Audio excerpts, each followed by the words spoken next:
नमस्कार, मैं विनीत लाल श्रृंखला यूट्यूब चैनल के इस सेगमेंट में आप लोगों का स्वागत करता हूं। आज हम लोग चर्चा करेंगे बहुचर्चित राष्ट्रीय शिक्षा नीति के बारे में, नेशनल एजुकेशन पॉलिसी 2020, जिसको कि 29 जुलाई को केंद्रीय कैबिनेट ने मंजूरी दी है। यह भारत का तीसरा राष्ट्रीय शिक्षा नीति होगा।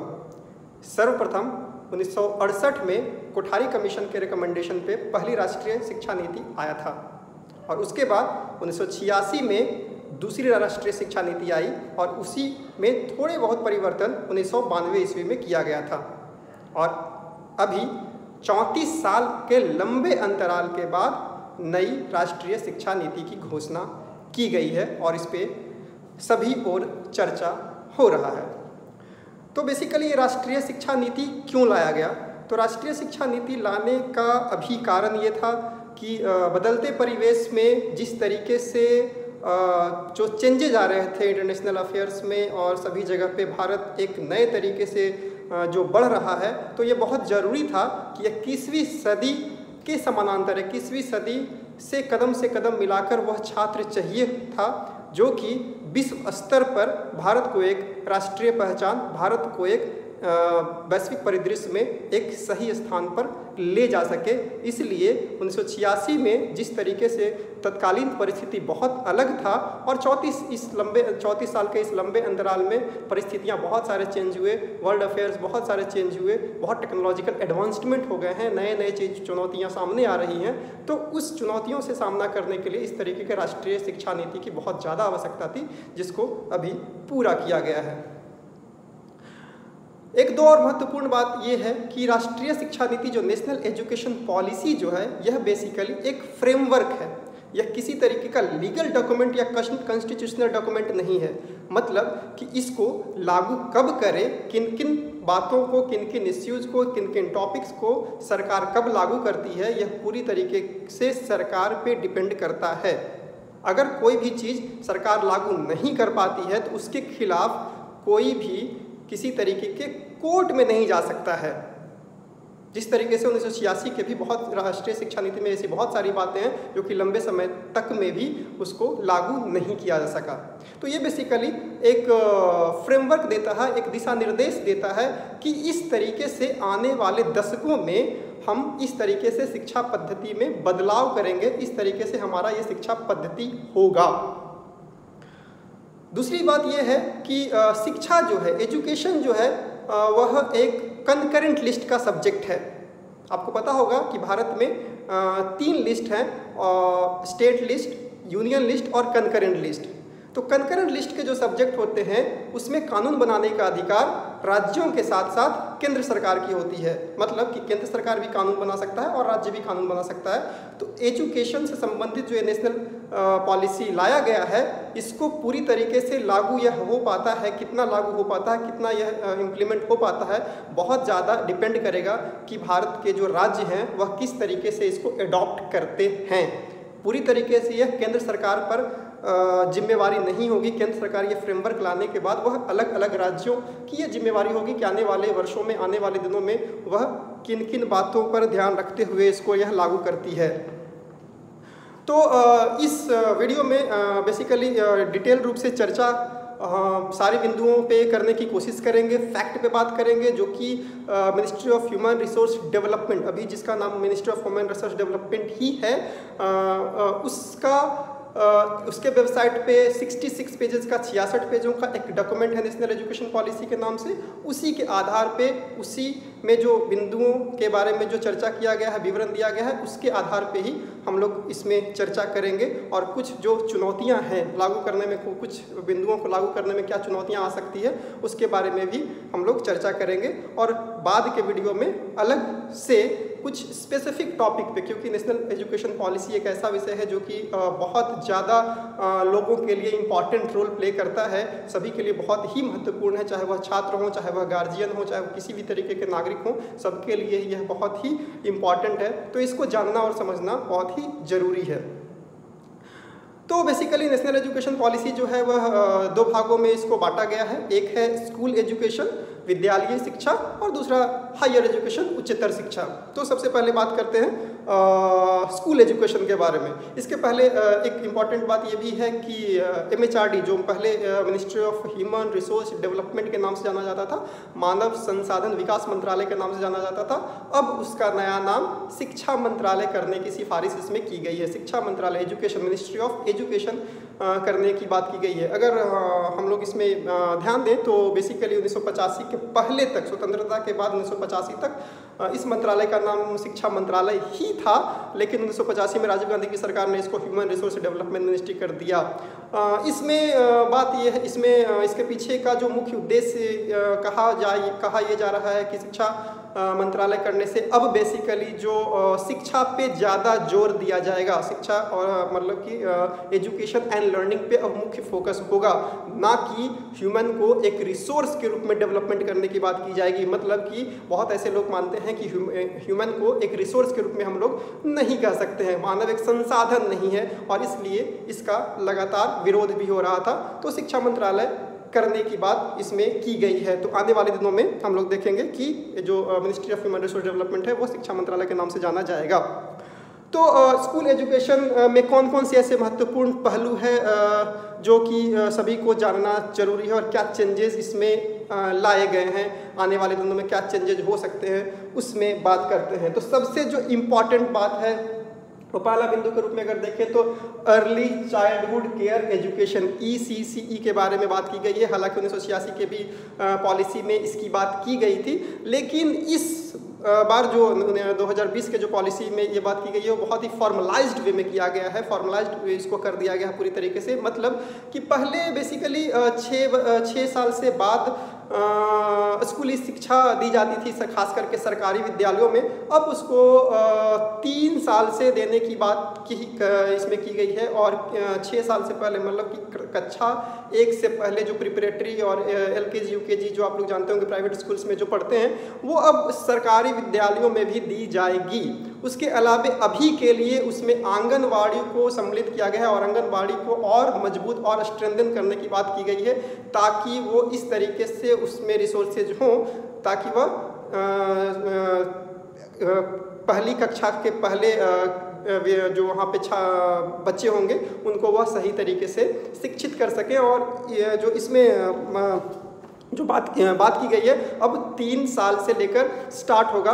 और अगर इसमें देखें तो राइट टू एजुकेशन को भी इसमें स्ट्रेंथन करने की बात लगभग अप्रत्यक्ष रूप से लगता है कि राइट टू एजुकेशन 2009 में जो आया था वह बात करता था free and compulsory education 6 to 14 years, 6 से 14 साल के बच्चों के लिए फ्री एंड कंपलसरी एजुकेशन की बात करता था। लेकिन राष्ट्रीय शिक्षा नीति में जो अब 3 साल से उसको लागू कर दिया गया, और 3 साल से लेकर 18 साल तक की बात की गई है। तो आने वाले दिनों में संभव है कि जो राइट टू एजुकेशन है उसमें भी परिवर्तन लाकर 3 to 18 ईयर्स, मतलब कि जो 12वीं कक्षा तक है उसको फ्री एंड कंपलसरी एजुकेशन के रूप में किया जाएगा। इसमें एक महत्वपूर्ण परिवर्तन के तहत जो अभी तक 10+2 की व्यवस्था थी, जो बोर्ड एग्जाम 10 और 12वीं कक्षा में होता था, उसमें एक महत्वपूर्ण बदलाव लाते हुए इसको 5+3+3+4 ईयर्स का किया गया। मतलब कुल मिलाकर 5, 3, 8, 11 और 16, 15 साल की पूरी शिक्षा को इसको 4 भागों में बांटा गया है। और जो पहला इसमें 3 to 8 ईयर्स का रखा गया है वो बेसिकली प्रिपरेटरी से लेकर कक्षा 2 तक वह फाउंडेशन कोर्स के रूप में जाना जाएगा, फाउंडेशन के रूप में जाना जाएगा। और उसके बाद 8 से लेकर 11 जो 3 साल होंगे वह प्रिपरेटरी होगा। और उसके बाद 11 से लेकर 14 मतलब कि छठी क्लास से लेकर 8वीं क्लास जो होगा वह माध्यमिक मिडिल स्कूल होगा, मिडिल क्लास होगा। और उसके बाद हाई स्कूल 9 से लेकर 12 तक में हाई स्कूल होगा। और जो बोर्ड परीक्षा होगा वह 12वीं में होगा। और उसमें ये रखा गया कि 9वीं कक्षा में ही शायद अब ऑप्शंस दे दिए जाएंगे कि वह सब्जेक्ट्स को चूज कर सकता है। और सब्जेक्ट्स को भी चूज करने में यहाँ पे ये महत्वपूर्ण है कि साइंस और आर्ट्स में बहुत ज़्यादा सेग्रीगेशन नहीं किया गया है, बल्कि अब ये व्यवस्था रखी गई है कि साइंस के भी जो विद्यार्थी होंगे, जो फिजिक्स या केमिस्ट्री ले रहा है वह एक सब्जेक्ट पॉलिटिकल साइंस या हिस्ट्री भी रख सकता है, या कोई भी अगर आर्ट्स का विद्यार्थी है वह साइंस का विषय भी रख सकता है। इस तरीके के स्पेसिफिक सेग्रीगेशन को इसमें कम किया गया है। उसके अलावे इसमें बात की गई है कि जो मेन विषय होते थे, करिकुलर जो विषय होते थे, उसके साथ साथ जो एक्स्ट्रा करिकुलर जो सब्जेक्ट्स होंगे, जो को करिकुलर सब्जेक्ट्स होंगे, जैसे कि sports, music, singing, dancing, painting और इस तरह के आर्ट एंड कल्चर के जितने भी वो अब मेन करिकुलर में भी गिना जाएगा और उसके भी ग्रेड जो हैं वह मेन सब्जेक्ट्स में रखे जाएंगे।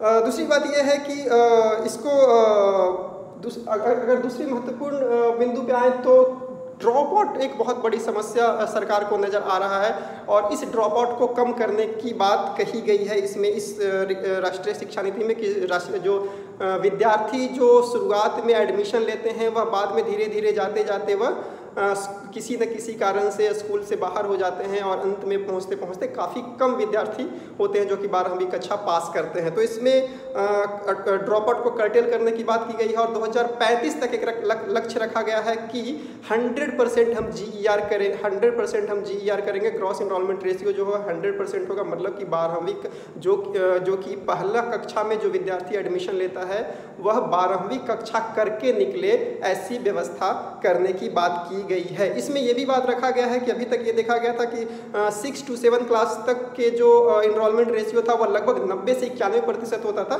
और जो 9 और 10 तक जाते जाते 80% तक आ जाता है और 12वां तक वह जाते जाते लगभग 58 से 59% रह जाता है, मतलब कि लगभग 42 से 43% लोग ड्रॉप आउट कर जाते हैं 12वीं कक्षा के पहले ही, वह स्कूल छोड़ देते हैं किसी न किसी कारण से। तो इसमें यह व्यवस्था रखी गई है कि इनरोलमेंट रेशियो को 100% किया जाएगा और सभी विद्यार्थियों के लिए यह ऐसी व्यवस्था की जाएगी कि वह अपनी पढ़ाई कम से कम 12वीं तक करे और यह 2035 तक करने का लक्ष्य रखा गया है अगले 15 सालों में। हालांकि ये एक चैलेंजिंग चीज़ें हैं क्योंकि बहुत सारे छात्रों और बहुत सारे विद्यार्थियों के लिए अलग अलग समस्याएं होती है, पारिवारिक समस्याएं होती है, लेकिन सरकार संभव है कि संसाधनों का उपयोग करके सरकार फ्री एंड कंपलसरी एजुकेशन 12वीं तक दे सकती है और इसमें मंशा ये सरकार की लग भी रही है कि राइट टू एजुकेशन में कुछ न कुछ वह चेंजेस लाकर इसको पूरा कर सकता है।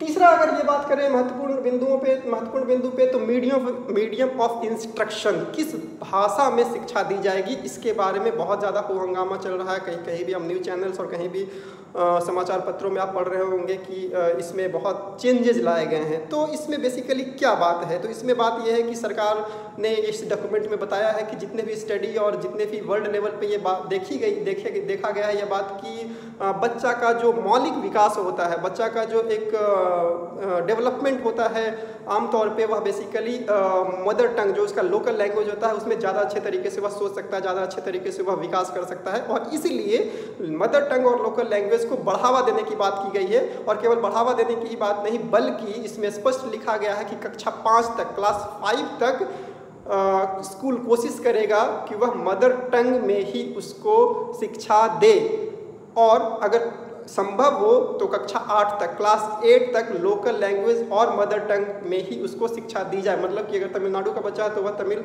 में वहाँ पे शिक्षा दी जाएगी, कर्नाटका का है तो कन्नड़ में दी जाएगी। मतलब कि जिस एरिया में जिस लैंग्वेज को बोला जाता है उसमें शिक्षा देने की बात कही गई है। तो यह एक बहुत बड़ा कदम है, एक बहुत लीप फॉरवर्ड सोच है सरकार का, जो कि मैकाले की शिक्षा नीति जो लगातार चलते आ रहा है पिछले 150 से ज़्यादा साल हो गए हैं मैकाले, जिसमें कि बेसिकली भारत के जनता को एक क्लर्क के रूप में, संसाधन के रूप में उपयोग करते हुए उस समय अंग्रेजी को बढ़ावा दिया गया था और स्वतंत्रता के बाद भी जितनी भी सरकार आई उसमें बहुत ज़्यादा चेंजेस नहीं लाया। और इस राष्ट्रीय शिक्षा नीति में यह कोशिश ये किया गया है कि मदर टंग को बढ़ावा दिया जाए ताकि बच्चे का जो मौलिक विकास हो वह अपनी भाषा में हो, वह अच्छी तरीके से सोच सके और उसका बुद्धि का विकास बहुत अच्छे तरीके से हो सके, जिसके कारण से वह बाद में इनोवेशन और जितने भी तरीके के आविष्कार और इस तरीके के होते हैं वह ज़्यादा अच्छे तरीके से कर सके। लेकिन इसमें महत्वपूर्ण यह है कि यह केवल सरकारी विद्यालयों के लिए ही नहीं बल्कि प्राइवेट विद्यालयों के लिए भी मैंडेटरी करने की बात इसमें की गई कि प्राइवेट विद्यालयों में भी ऐसी व्यवस्था लागू की जाएगी। यह हालांकि बहुत ही चुनौतीपूर्ण होगा सरकार के लिए, इसमें बहुत ज़्यादा हंगामा भी हो रहा है, कि बहुत ज़्यादा विरोध भी हो रहा है कि किस तरीके से इसको लागू किया जाएगा। प्राइवेट स्कूल्स इसका विरोध कर सकते हैं और बहुत सारे ऐसे चैलेंजेस भी हैं, जैसे कि जो केंद्रीय कर्मचारी होते हैं उनके ट्रांसफरेबल जॉब होता है, वह कहीं एक साउथ इंडिया का जो व्यक्ति व्यक्ति होता है वह दूसरे साल नॉर्थ इंडिया आ जाता है, नॉर्थ इंडिया का जो व्यक्ति होता है तीसरे साल वह वेस्ट इंडिया में पश्चिमी भारत में जाता है। तो ऐसे कुछ प्रॉब्लम्स हो सकते हैं, लेकिन इस प्रॉब्लम्स को सरकार आसानी से केंद्रीय स्तर पे बहुत सारे स्कूल्स को इस्टेब्लिश करके कर सकती है। केंद्रीय विद्यालय, जवाहर नवोदय विद्यालय, सैनिक स्कूल्स, ऐसे बहुत सारे जो केंद्र स्तर पे स्कूल्स चलते हैं उसमें ऐसी व्यवस्था की जा सकती है, ऐसे कर्मचारियों के स्टाफ्स और ऐसे कर्मचारियों के उनके जो सन और डॉटर्स होते हैं उनके लिए व्यवस्था करके। तो ये एक बहुत ही बड़ा कदम है।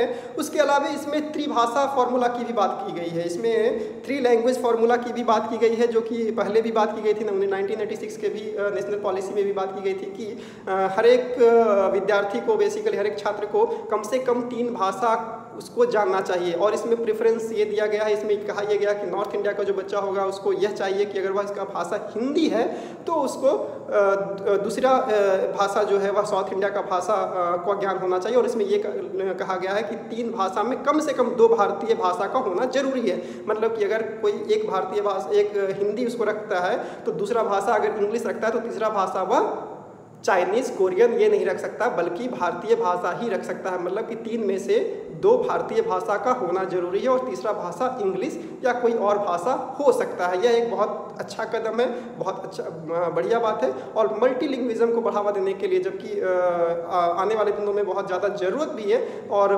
ऐसा यह देखा भी गया है स्टडी में कि शुरुआती के चरणों में जो बच्चे का मानसिक विकास होता है उसमें लैंग्वेज को बहुत जल्दी अडॉप्ट करते हैं। तो शुरुआत में ही अगर उसको ज़्यादा भाषाओं का ज्ञान कराया जाएगा तो आने वाले दिनों में उसके जो ग्रेस्पिंग पावर है वह ज़्यादा अच्छा होगा।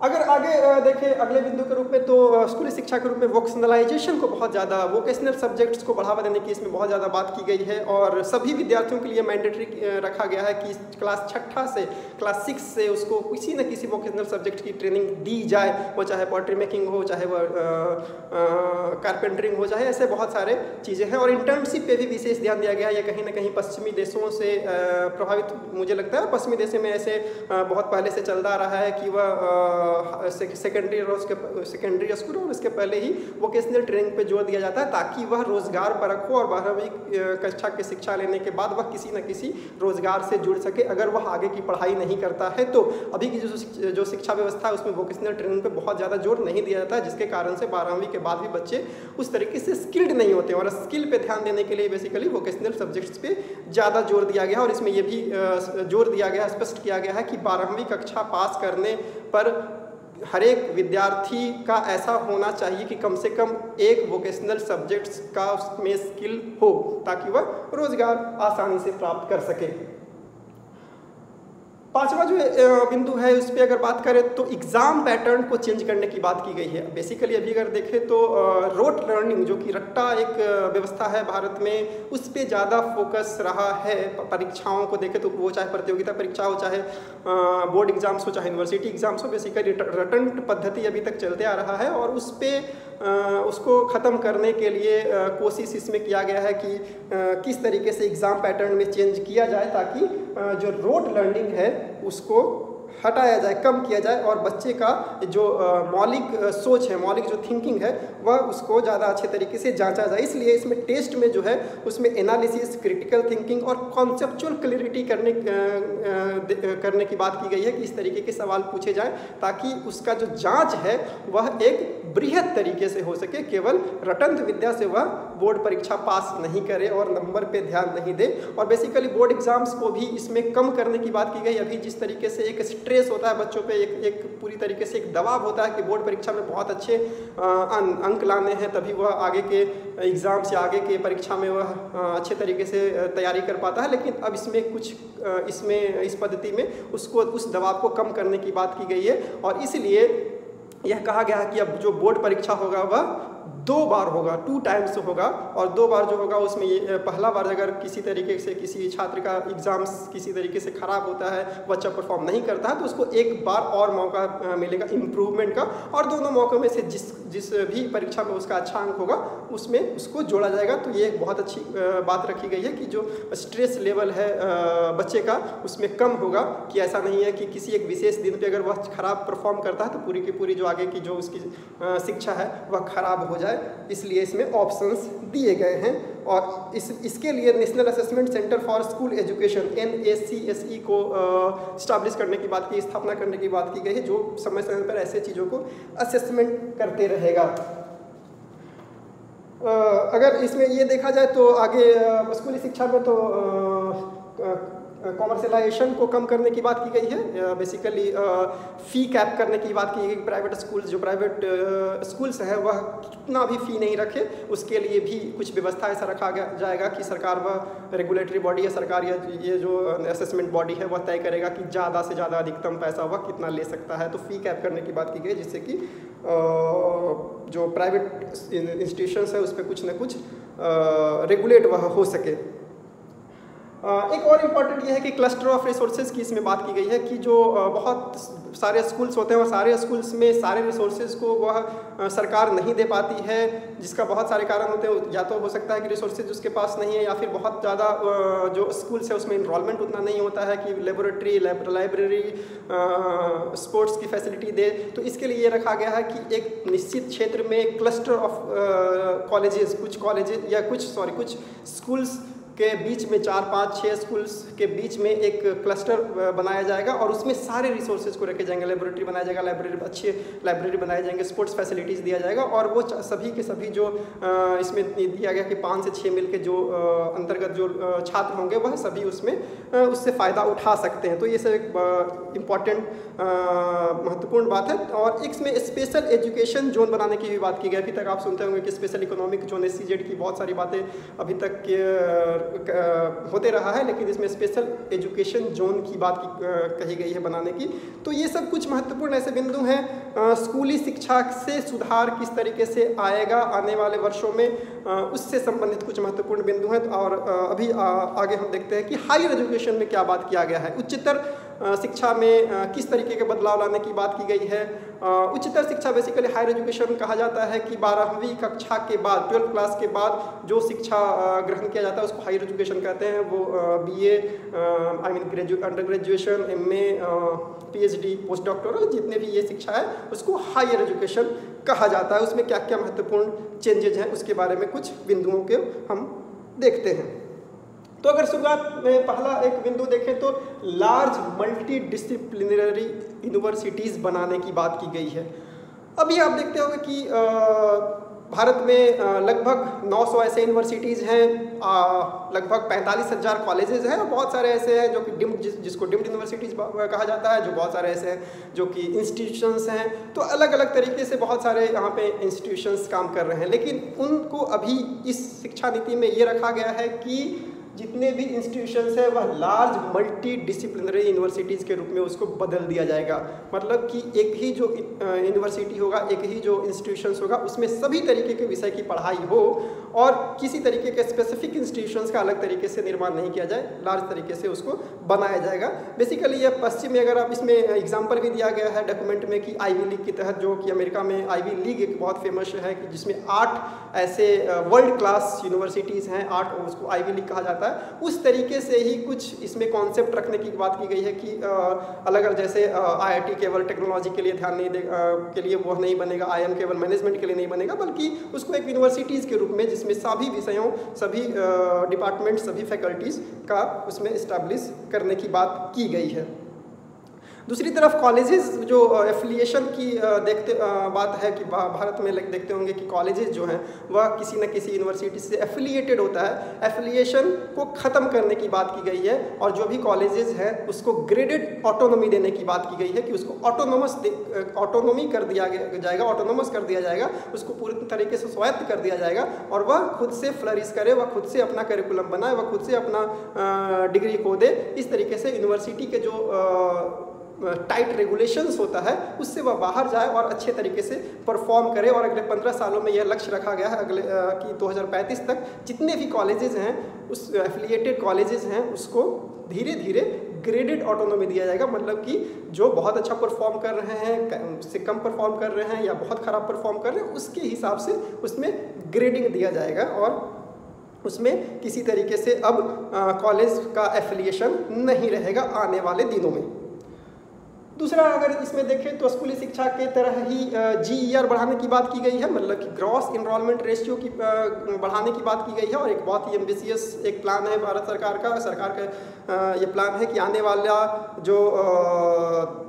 वाला 10 साल में मतलब कि 2030 तक जो इनरोलमेंट रेशियो है वह 50% तक कर दिया जाएगा। अभी अगर देखें तो 2018-19 तक जो ग्रॉस इनरोलमेंट रेशियो है वह 26% लगभग है, मतलब कि 26% जो लोग हैं वह 26% जो स्टूडेंट हैं वह ग्रेजुएशन में, BA में, BSc में, इंजीनियरिंग में या कहीं भी वह एडमिशन लेते हैं। उसको बढ़ाते हुए अब उसको 50% तक कर दिया गया, मतलब कि अब ये रखा गया कि जितने भी लोग 12वीं पास होंगे उसमें कम से कम आधे लोग कॉलेज ज्वाइन करें, हायर एजुकेशन को प्राप्त करें।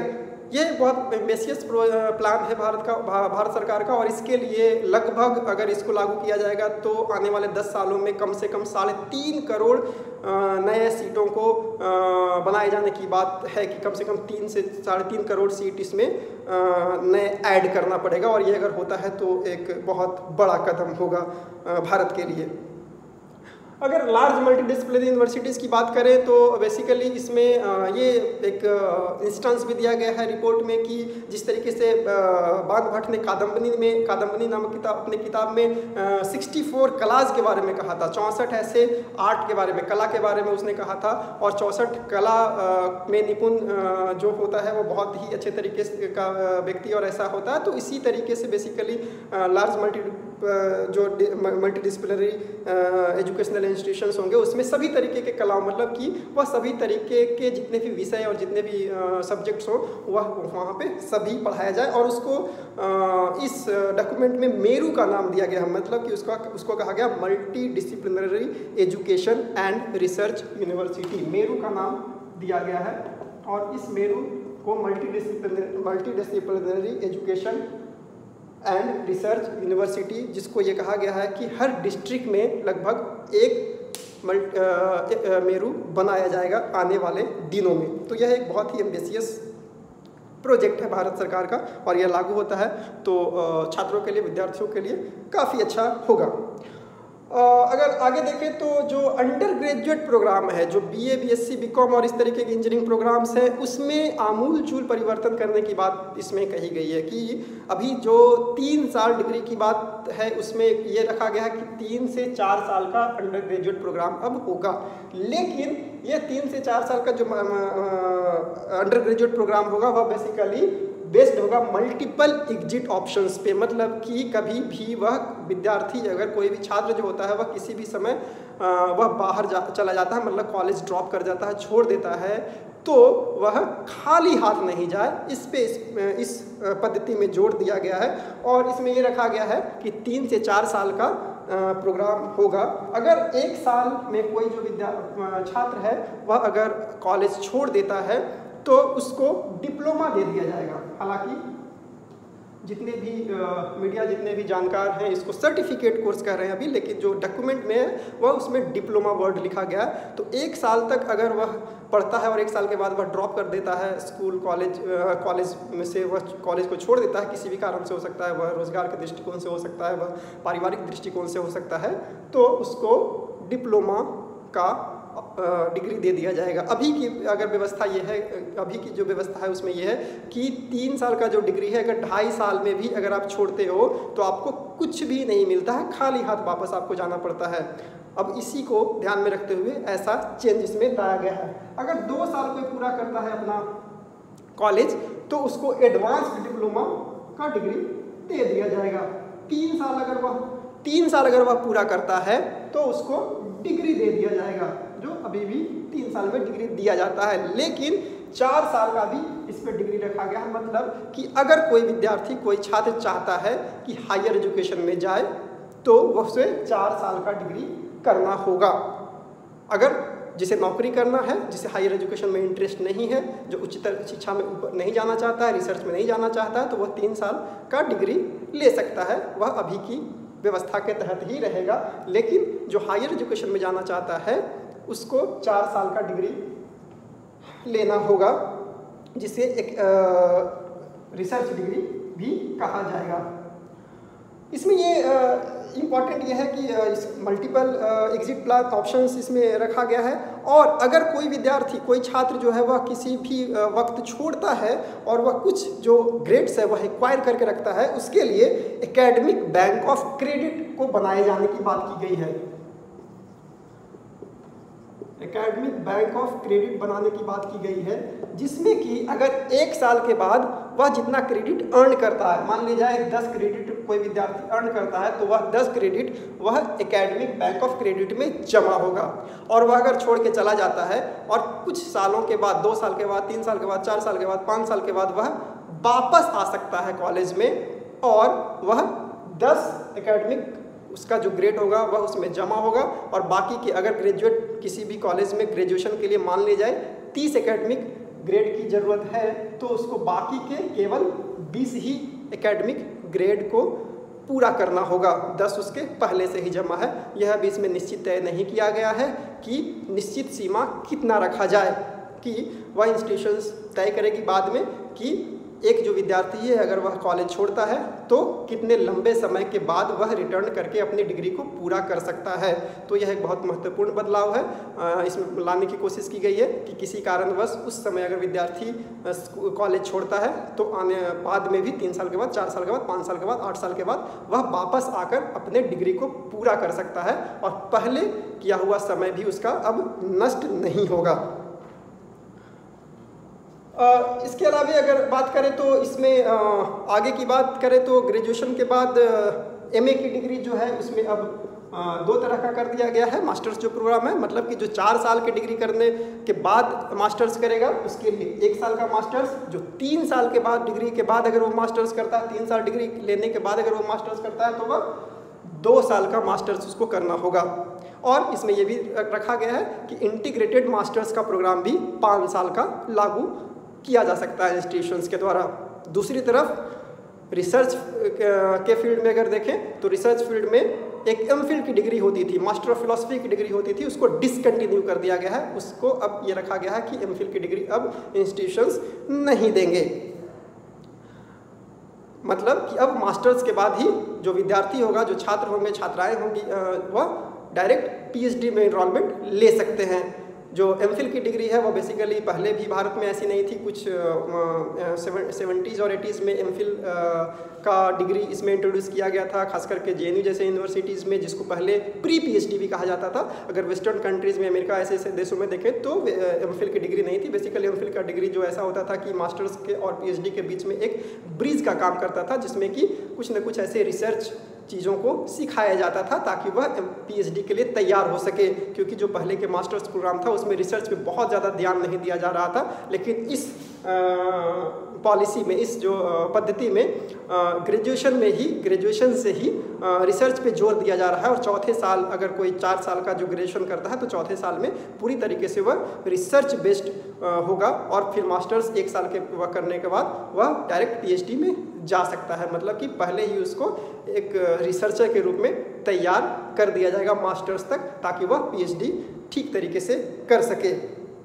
लेकिन इसमें एक चैलेंज ये भी है सरकार को लागू करने में कि एमफिल ख़त्म करने के बाद पीएचडी में सीटों की संख्या जो है वह बढ़ानी पड़ेगी। और अभी कुछ साल पहले जो रेगुलेशंस आया था उसमें बेसिकली सभी प्रोफेसर्स को कैप कर दिया गया था कि वह इतने विद्यार्थी से ज़्यादा को पीएचडी नहीं कर सकते। तो उसमें भी कुछ ना कुछ रिलैक्सेशन देना पड़ेगा ताकि ज़्यादा पीएचडी वह अपने अंडर ले सके। क्योंकि एमफिल ख़त्म होने पे क्या होगा कि जितने भी मास्टर्स के जो लोग हैं वह अगर रिसर्च में जाना चाहते हैं तो सभी के सभी पीएचडी में जाएंगे, एमफिल अब उनको नहीं करना है। अगला बिंदु अगर देखें हायर एजुकेशन में तो इंटरनेशनलाइजेशन की बात की गई है, अंतर्राष्ट्रीयकरण की बात की गई है। और ये अंतर्राष्ट्रीयकरण 1 वे नहीं होगा बल्कि 2 वे करने की बात की गई है। मतलब केवल विदेशी संस्थाओं को भारत में बुलाने की बात नहीं कही गई है, बल्कि ये भी इसमें रखा गया है कि भारत के भी जो उन्नत संस्थान है, भारत के भी जो एडवांस्ड इंस्टीट्यूशंस है, वह भी फॉरेन प्लेसेस पे जाकर अपने इंस्टीट्यूशंस बना सकती है और बाहर के भी इंस्टीट्यूशंस को बुलाने की बात की गई है। लेकिन इसमें यह रखा गया है कि टॉप 100 वर्ल्ड यूनिवर्सिटीज़, वर्ल्ड में जो टॉप 100 रैंकिंग के यूनिवर्सिटीज़ हैं उनको ही तवज्जो दिया जाएगा भारत में इंस्टीट्यूशंस खोलने का इजाज़त दिया जाएगा। ये एक अच्छा कदम है क्योंकि बहुत सारे जो विद्यार्थी हैं भारत के विदेशी शिक्षा लेने के लिए, बड़े बड़े यूनिवर्सिटीज़ में पढ़ने के लिए, अच्छी यूनिवर्सिटीज़ में पढ़ने के लिए अमेरिका, इंग्लैंड, ऑस्ट्रेलिया लगातार जाते रहे हैं, वेस्टर्न कंट्री लगातार जाते रहे हैं। तो उस तरह की यूनिवर्सिटीज़ अगर भारत में इस्टाब्लिश होती है तो यहाँ के लोगों के लिए भी कंपैरेटिवली कम पैसों में वह डिग्री पूरा कर सकता है और एक क्वालिटी एजुकेशन को भी ले सकता है। और भारत के भी जो अच्छे इंस्टीट्यूशंस हैं, IITs, IIMs, ISC, JNU, बहुत सारे जो इंस्टीट्यूशंस हैं वह अपने क्वालिटी को जो अभी तक मेंटेन किया है वह बाहर में भी अपना इंस्टीट्यूशंस को डेवलप कर सकता है। ये एक अच्छा कदम है। इससे एक ओवरऑल जो इंस्टीट्यूशंस का जो एक डेवलपमेंट है वह हो पाएगा। लेकिन इसमें ध्यान रखने की बात है कि देने की बात है कि भारत के जो इंस्टीट्यूशंस है पता नहीं इसको कोप अप कर पाएंगे कि नहीं कर पाएंगे, क्योंकि अभी तक के जो स्थिति देखा गया कुछ साल पहले IIT दिल्ली एक ऐसा संस्थान था जो कि मॉरिशस में एक अपना ब्रांच खोला था, लेकिन उसमें सफल नहीं हो पाया और उसको बंद करना पड़ा। तो ये देखने की बात होगी कि भारत के जो इंस्टीट्यूशंस हैं वह किस तरीके से बाहर जाने के लिए अपने आप को तैयार कर पाते हैं। और ख़ास करके जो दूसरी बात ये भी है कि जो विदेशी इंस्टीट्यूशंस हैं टॉप क्लास के, जो Harvard, university of London, Cambridge, ऐसे येल यूनिवर्सिटी, MIT, ऐसे जो टॉप क्लास के जो यूनिवर्सिटीज़ है जिसको आईवी लीग भी कहा जा सकता है, ऐसे इंस्टीट्यूशंस भारत आने को तैयार होंगे क्या? तो ये एक महत्वपूर्ण बदलाव है। इंटरनेशनलाइजेशन की बात की गई, हायर एजुकेशन में अंतर्राष्ट्रीयकरण करने की बात की गई है।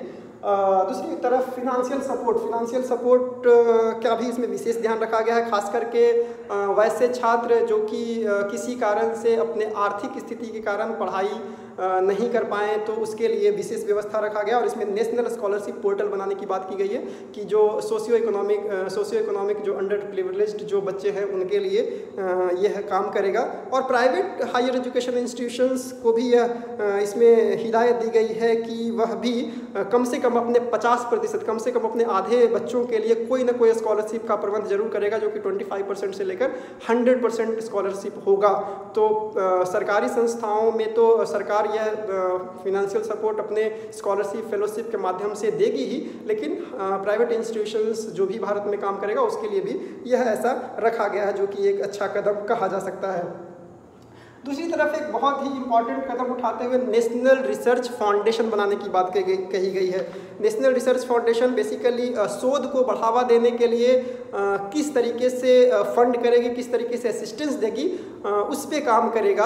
और वह यह जो नेशनल रिसर्च फाउंडेशन होगा वह बेसिकली वेस्टर्न कंट्रीज में इस तरीके के फाउंडेशन और फंड काम करती है, जो कि इंस्टीट्यूशंस और यूनिवर्सिटीज़ को फंड करती है। भारत में भी ऐसी व्यवस्था लागू करने की बात की गई है, जो कि इंस्टीट्यूशंस, यूनिवर्सिटीज़ के साथ साथ इंडिविजुअल को भी वह फंड करेगी, ताकि शोध में जो भारत अभी तक कम पैसे खर्च करता है उसको बढ़ाया जा सके। इसमें रिपोर्ट में यह भी कहा गया कि अभी तक भारत में शोध पर, R&D पे, रिसर्च एंड डेवलपमेंट पर बहुत कम पैसे खर्च होते हैं। केवल 0.7% GDP का अभी खर्च हो रहा है। अगर दूसरे देशों से हम कंपेयर करेंगे तो US में लगभग 2.8% खर्च होता है GDP का, चाइना में 2.1% होता है, इजराइल में 4.3% और साउथ कोरिया में 4.2% GDP का खर्च होता है रिसर्च और डेवलपमेंट में। तो शोध को बढ़ावा देने के लिए नेशनल रिसर्च फाउंडेशन की स्थापना करने की बात की गई है। इसमें यह भी कहा गया है कि 1% से ज़्यादा अभी करने की बात इसमें कही गई है कि इसमें फंड होगा। और इंडस्ट्री को भी जोड़ने की बात की है कि जितने भी इंडस्ट्री काम करते हैं वह इस तरीके से फिलांथ्रोपी और अन्य माध्यमों से इसमें CSR और ऐसे माध्यमों से इसमें पैसे कंट्रीब्यूट करेंगे ताकि शोध को बढ़ाया जा सके। सिंगल रेगुलेटरी सिस्टम, इसमें भी बहुत ज़्यादा बातें अभी चल रही है कि जितने भी अलग अलग तरीके के स्पेसिफिक इंस्टीट्यूशंस हैं, अलग अलग विषयों से संबंधित जो रेगुलेटरी बॉडीज़ हैं उसको ख़त्म किया जाएगा और अब सिंगल रेगुलेटरी अथॉरिटी बनाया जाएगा, जिसका नाम रखा जाएगा national higher education regulatory authority, NHERA। जैसे अभी उच्च शिक्षा को रेगुलेट करने के लिए UGC है, मैनेजमेंट और टेक्निकल एजुकेशन को रेगुलेट करने के लिए AICTE है, all India council for technical education है, स्कूली जो शिक्षक है उसको रेगुलेट करने के लिए NCTE है, national council for teachers education, ऐसे ही एग्रीकल्चर के लिए ICRA है। ऐसे बहुत सारे अलग अलग रेगुलेटरी बॉडी काम करता है। उन सबको अब ख़त्म करके एक सिंगल रेगुलेटरी सिस्टम बनाया जाएगा, जिसको national higher education regulatory authority नाम दिया जाएगा। इसमें ये भी लिखा गया है कि लाइट बट टाइट रेगुलेशन करने की बात की गई है कि रेगुलेशंस बहुत ज़्यादा नहीं होगा लेकिन सही तरीके से किया जाएगा। तो ये एक महत्वपूर्ण बात है, लेकिन दो जो क्षेत्र है उसको अलग रखा गया है इस सिंगल अथॉरिटी से। एक है कि लीगल एजुकेशन के लिए जो BCI काम करती है, बार काउंसिल ऑफ इंडिया, वह अभी चलेगा। बार काउंसिल ऑफ इंडिया ही जो लॉ से संबंधित जो इंस्टीट्यूशंस है उसको रेगुलेट करेगी और उसको मान्यता देगी, और दूसरी तरफ जो मेडिकल इंस्टीट्यूशंस है उसको देख रेख करने के लिए, रेगुलेट करने के लिए मेडिकल काउंसिल ऑफ इंडिया जो है वह अभी काम करेगी, वह इसमें नहीं आएगा। तो BCI और MCI medical council of India के अलावे जितने भी और रेगुलेटरी बॉडीज हैं उसको ख़त्म करके इसमें ऐड कर दिया जाएगा। इसके अलावा एक अपेक्स एडवाइजरी बॉडी बनाने की बात की गई है जिसका नाम राष्ट्रीय शिक्षा आयोग होगा। राष्ट्रीय शिक्षा आयोग बेसिकली एडवाइज करने के लिए एडवाइजरी बॉडी होगा, अपेक्स एडवाइजरी बॉडी होगा जिसका चेयरमैन शिक्षा मंत्री होंगे, और उसके अलावा 30 इसमें मेंबर काम करेंगे जो कि central advisory board of education जो अभी काम कर रहा है उसको रिप्लेस करेगा, और यह विभिन्न विषयों पर वह सिफारिश करेगा, विभिन्न विषयों को वह एडवाइस करेगा। तो एजुकेशन मिनिस्ट्री के चेयरमैनशिप में 30 मेंबर का यह एक बोर्ड होगा जो जिसमें कम से कम 2/3 2/3 जो मेंबर होंगे एजुकेशनलिस्ट ही होंगे, शिक्षा से जुड़े हुए लोग ही होंगे। इसमें एक एग्जीक्यूटिव डायरेक्टर का भी पद होगा जो कि 5 साल का उसका टर्म होगा, जो पूरा देख रेख करेगा। और राज्यों में, अलग अलग राज्यों में राज्य शिक्षा आयोग बनाने की बात कही गई है जो कि जो राज्य के शिक्षा मंत्री होंगे उसका चेयरमैन होंगे। एक इंडियन एजुकेशन सर्विसेज की बात की गई है, एक नया विषय इसमें लाया गया है कि जो भारतीय शिक्षा सर्विसेज, भारतीय शिक्षा जो एक सेवा है उसको लाया जाएगा कैडर के रूप में, और शायद ऐसा हो कि UPSC जिस तरीके से बहुत सारे सर्विसेज को लेती है उसमें भी अब जो ब्यूरोक्रेटिक तरीके से शिक्षा को ध्यान रखने के लिए, एजुकेशन से को ध्यान रखने के लिए इंडियन एजुकेशन सर्विसेज का गठन करने का बात किया गया। ये हालांकि किस तरीके से ऑटोनॉमी को कंट्रोल करेगा, किस तरीके से हो सकता है ये ब्यूरोक्रेटिक जो चीज़ें हैं वो और ज़्यादा बढ़ाएगा, इस पर अभी तक बहुत ज़्यादा बात नहीं हो रहा है। लेकिन ये एक चुनौती है उच्च शिक्षा के लिए कि हायर एजुकेशन में ऑलरेडी बहुत सारे रेट टेपिज्म और इस तरीके के ब्यूरोक्रेटिक हर्डल्स आते रहे हैं, और तो इस तरीके के जो इंडियन एजुकेशन सर्विसेज के आने से ये जो ब्यूरोक्रेटिक क्लचेज है वह बढ़ेगा तो नहीं, लेकिन इस पर बहुत ज़्यादा अभी तक बातें हुई नहीं है। लेकिन अगर इसको इंडियन एजुकेशनल सर्विसेज को भी अगर किसी तरीके से केवल सिफारिश करने के लिए और ओवरऑल एक रेगुलेट करने के लिए और सिर्फ देख रेख करने के लिए अगर ये सेवा बनाया जाएगा तो इसमें कोई बुराई नहीं है, इसमें कोई प्रॉब्लम नहीं है, ठीक ही तरीके से काम कर सकता है। एक ग्रेडेड ऑटोनॉमी की बात ऑलरेडी किया जा चुका है कि लार्ज मल्टीडिसिप्लिनरी जो यूनिवर्सिटीज़ है उसमें बनाया जाएगा, और कॉलेजेज और जो इंस्टीट्यूशंस हैं उसमें जो अब कॉलेजेज और इंस्टीट्यूशंस हैं वह अलग तरीके से नहीं होंगे, अलग अलग होंगे, यूनिवर्सिटीज़ के एफिलिएशन में काम नहीं करेंगे, तो उनको ग्रेडेड ऑटोनॉमी अगले 15 साल में दिया जाएगा। तो पूरी की पूरी जो शिक्षा जो नीति बनाया गया है कि पूरी तरीके जो नेशनल एजुकेशन पॉलिसी की बात की गई है वह जोर देता है कि इंडियन ट्रेडिशनल जो नॉलेज सिस्टम है उसको आगे बढ़ाने की बात इसमें की गई है। भाषा पे बहुत ज़्यादा ध्यान दिया गया है कि जो मदर टंग और लोकल लैंग्वेज है उसमें विद्यार्थी पढ़े, उसमें छात्र पढ़े तो उसका मौलिक विकास ज़्यादा अच्छे तरीके से होगा। पब्लिक जो एक्सपेंडिचर है उसको बढ़ाने की बात की गई है। पब्लिक स्पेंडिंग जो है उसमें ये रखा गया है कि 6% GDP का 6% खर्च करने की बात कही गई है। अभी तक जो खर्च किया जाता है वो 4.3% खर्च किया जा रहा है, इसको बढ़ाकर 6% तक की करने की बात की गई है। दूसरी तरफ जो एक्सपेंडिचर है, सरकार का जो एक्सपेंडिचर है वो अभी 10% शिक्षा पे खर्च होता है, उसको बढ़ाकर 20% तक करने की बात की गई है। तो यह भी एक महत्वपूर्ण फैसला है। अगर सरकार इस तरीके से लागू करती है तो शिक्षा में आमूलचूल परिवर्तन होने की पूरी संभावना है। सरकार का जो ये पूरा का पूरा पॉलिसी है वह आने वाले 20 सालों का फ्रेमवर्क शायद देखने से हमें ये लग रहा है, क्योंकि 2040 तक पूरा इसे लागू करने की दिशा में सरकार आगे बढ़ेगी। 2040 तक इसे पूरी तरीके से लागू कर पाने में सफल होगा। धीरे धीरे आगे इसमें बढ़ा जाएगा सरकार के द्वारा। कब कौन सी पॉलिसी को, कौन से विषय को सरकार लागू करती है, या आने वाले दिनों में हम लोगों को देखने को मिलेगा। तो इस वीडियो में इतना ही। बाकी कोई भी क्वेश्चंस, कोई भी क्वेरी, कोई भी किसी तरीके से जो सजेशंस हो, प्लीज़ इस कमेंट बॉक्स में आप ज़रूर करें। आगे अलग अलग विषयों पे, अलग अलग स्पेसिफिक टॉपिक पे नेशनल एजुकेशन पॉलिसी के बारे में हम चर्चा करेंगे। अगर वीडियो को पसंद आए तो शेयर करें, लाइक करें और सब्सक्राइब करें। Thank you.